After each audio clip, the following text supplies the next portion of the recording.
Democracy को बहाल करो, डेमोक्रेसी को बहाल करो। BJP BJP BJP BJP BJP democracy को बहाल करो, डेमोक्रेसी को बहाल करो, डेमोक्रेसी को बहाल करो।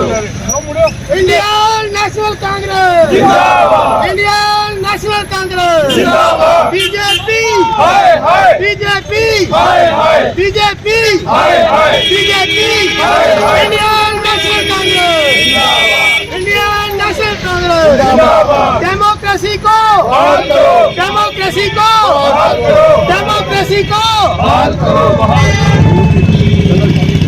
जो ये प्रोटेस्ट रखा गया है, ये आपने देखा होगा कि 146 एमपी जो हमारे राज्यसभा के थे, चाहे वो लोकसभा में थे, 146 को सस्पेंड किया गया क्योंकि वो पब्लिक की आवाज़ उठाते थे। आपने देखा होगा जो हमारे एमपी यहाँ के हैं, वो उन्होंने तो आज तक कुछ बोला नहीं, जो ना उनको बोलना आता है।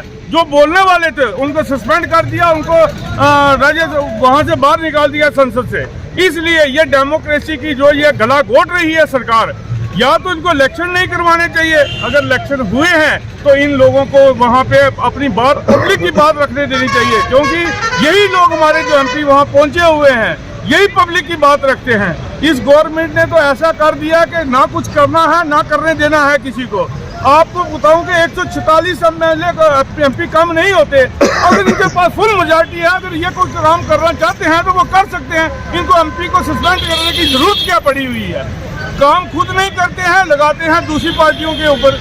मैं इसलिए इस गवर्नमेंट को ये कह देना चाहता हूँ, या तो आप इलेक्शन करवाने बंद कर दो।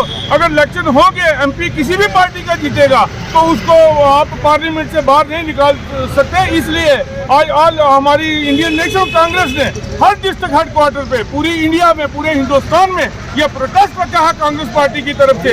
और ऑल पार्टी की यही डिमांड है कि जो एमपी इन्होंने सस्पेंड किए हैं, ये इनको नहीं करने चाहिए थे। अगर इनको देखना है, आप इनकी स्कूटी देखो, पार्लियामेंट के अंदर बीजेपी का ही एमपी एक पास दे रहा है और 12 बजे तक उसका टाइम है और 1:30 बजे तक वो लोग अंदर बैठे हुए हैं, तो उसके बाद वहाँ पे वो हंगामा करते हैं।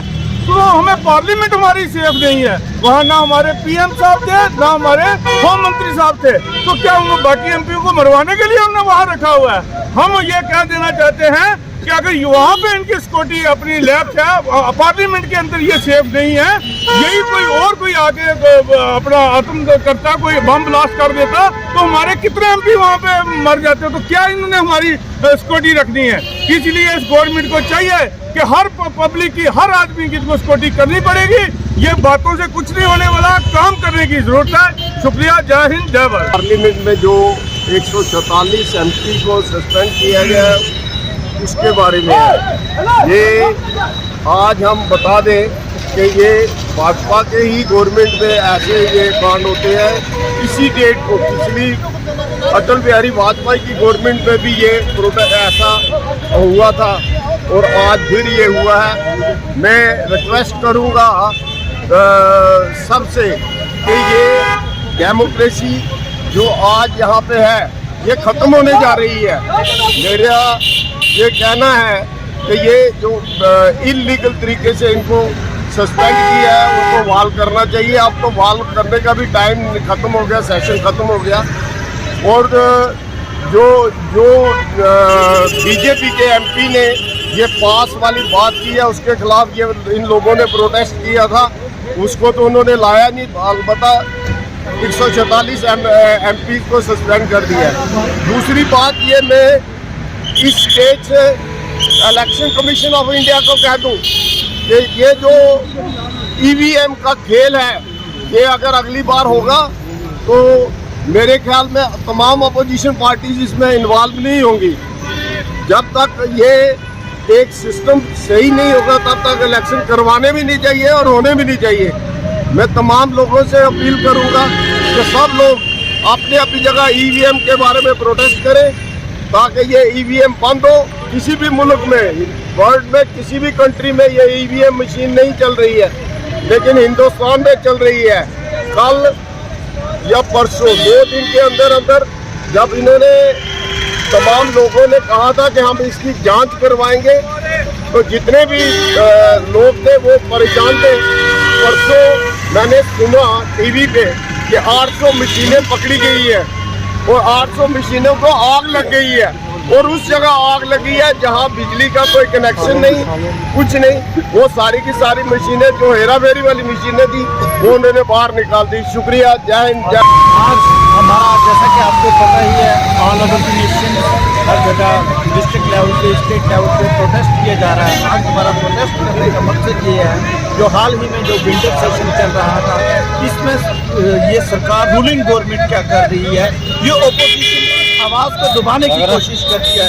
जो ही ओपोजिशन सवाल उठाती है, ये उन्हें सस्पेंशन में डाल देते हैं। और आपको पता ही होगा 144 एमपी जो है सस्पेंड किए गए, लोकसभा से भी और राज्यसभा से भी। उनका कसूर क्या है? कसूर उनका सिर्फ ये है कि वो जब क्रिटिसाइज करते हैं, वो जब कहते हैं, जब भी ये कोई बिल्स लाते हैं उन पे जब ये डिस्कशन की बात करते हैं तो ये इन्हें सस्पेंशन में डाल देते हैं। और इस मरतबा ये जो 144 एमपी सस्पेंशन में डाले गए, वो ये कह रहे थे कि जनाब आप वहाँ दिल्ली में बैठ के बड़ी बड़ी बातें करते हैं कि कश्मीर में आज परिंदा पर नहीं मार सकता। दिल्ली तो हार्ट है ना इस नेशन का, वहाँ पर सिक्योरिटी जब ब्रीच होती है उस पर हमारी अपोजिशन सवाल पूछती है कि आप बताइए, यहाँ पे इतने करोड़ों लाखों के चुने हुए नुमाइंदे यहाँ पे आकर बैठे हैं, लोगों की आवाज़ ये सिक्योरिटी कैसे कोलैप्स करगी, कैसे ब्रीच करेगी, कैसे वो स्मोक कैन लेके अंदर आ गए। और देखें वो जो बंदे अंदर जाते हैं उन्हें ये सिक्योरिटी पास भी इन्हीं का बीजेपी का एमपी देता है। तो हमारा यही मुतालबा रहेगा कि ये ऐसे झूठे वादे मत करें, हकीकत को समझें और जल्द अज जल्द यहाँ पे हर चीज़ पे गौर करें।